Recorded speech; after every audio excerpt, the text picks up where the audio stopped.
Africa में बहुत से ऐसे लोग, बहुत सी मिनिस्ट्रीज थी जो बहुत सी चीजों को ऐसे ही करती थी जो रॉन्ग थी, और कोई उनके खिलाफ बोलता नहीं था। क्योंकि जब आप लोगों के खिलाफ बोलने लगते हैं, आपके खिलाफ साजिशें होनी शुरू होती, फिर लोग बोलते चलो छोड़ो जी, चुप करो। लेकिन मैंने बताया था ना, मुझे अपनी परवाह है, ना सेवकाई की, ना लोगों की। आपको क्या लगता है? लोगों को लगता है कि शायद एक दूसरे पे अटैक इसलिए कर रहे हैं कि लोग जो है ना दूसरे के कम हो जाएं। मैं आपको एक बात बताना चाहता हूं, वो बंदा जो गलतियां जाहिर कर रहा है और वो बंदा जिसकी गलतियां जाहिर हो रही हैं, दोनों की कलीसिया में कोई कमी नहीं होगी। आप देख लेना, बड़की कलीसियाएं बढ़ेंगी, गलती करने वाले की भी बढ़ेंगी, आप देख लेना। क्योंकि कलीसिया की गिनती, चिन्ह और चमत्कार, मिरेकल्स इस बात का सबूत नहीं है कि हम वचन पे चल रहे हैं। वचन एक अलग इशू है। कितने मेरी बात को समझ रहे हैं? किसी व्यक्ति पे अटैक इसलिए किया जाता है कि उसकी कलीसिया को कम कर दो, उसकी बरकत को कम कर दो, लेकिन किसी की कलीसिया कम नहीं होगी, आप देख लेना। बल्कि कलीसियाएं 2024 में दुगनी तिगनी बढ़ जाएंगी। सिर्फ यही नहीं, दूसरों की भी।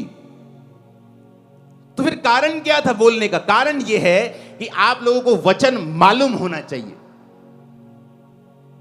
क्योंकि कल को डॉक्यूमेंट्रीज बनेंगी, कल को टीवी चैनल्स वाले डॉक्यूमेंट्रीज बनाएंगे। अफ्रीका में डॉक्यूमेंट्रीज बनी है पास्टर्स के ऊपर, जिन्होंने अपने चर्च में गलत काम किए, और जब वो लड़कियों ने आके एक्सपोज किया उनको, तो अब लोग क्या बोलने लगे, उनके कमेंट्स पढ़ के देखो कि हम तो पहले ही कहते थे चर्च में नहीं जाना चाहिए।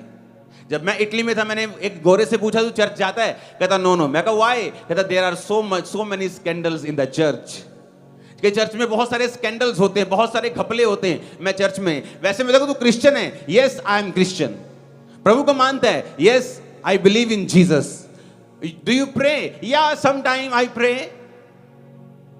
क्योंकि रीजन ये है कि वहां पे कोई बोला नहीं, पाप के खिलाफ उलाहना नहीं दी। लेकिन आज जब वो डॉक्यूमेंट्रीज बन रही हैं और लोग सामने आ रहे हैं, एक बड़ा धमाल मचा हुआ है और लोग परमेश्वर के नाम की निंदा कर रहे हैं। जिस तरह वचन में लिखा है, तुम्हारे चरित्र के कारण सत्य के मार्ग की निंदा की जाएगी। इजराइलियों को परमेश्वर ने निकाला बाहर, इजराइली आए बाहर।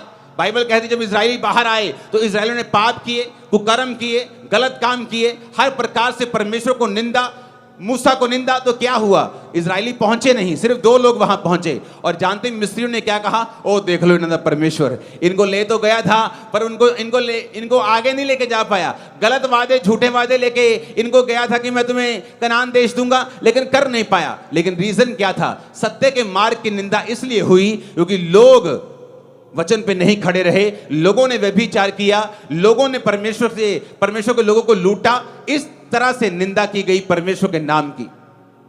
लेकिन आज जब कोई व्यक्ति होगा जो पाप पर उलाहना देगा, जो ये बात को कलीसिया को बता देगा कि ऐसा ऐसा ऐसा सब गलत है, ताकि कल जब ऐसी कोई घटना इंडिया में हो, आप लोगों को मालूम होगा कि हां, इस चर्च में इस बात के विरुद्ध प्रचार हुआ था, हम लोग खड़े हुए थे और खड़े होकर हमने बताया था। लोगों का विश्वास परमेश्वर पर से कभी खत्म नहीं होगा।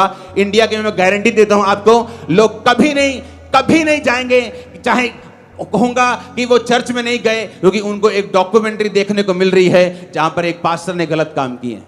इंडिया में ऐसा नहीं होगा, आपकी वजह से, इस चर्च की वजह से। आमीन। मेरे को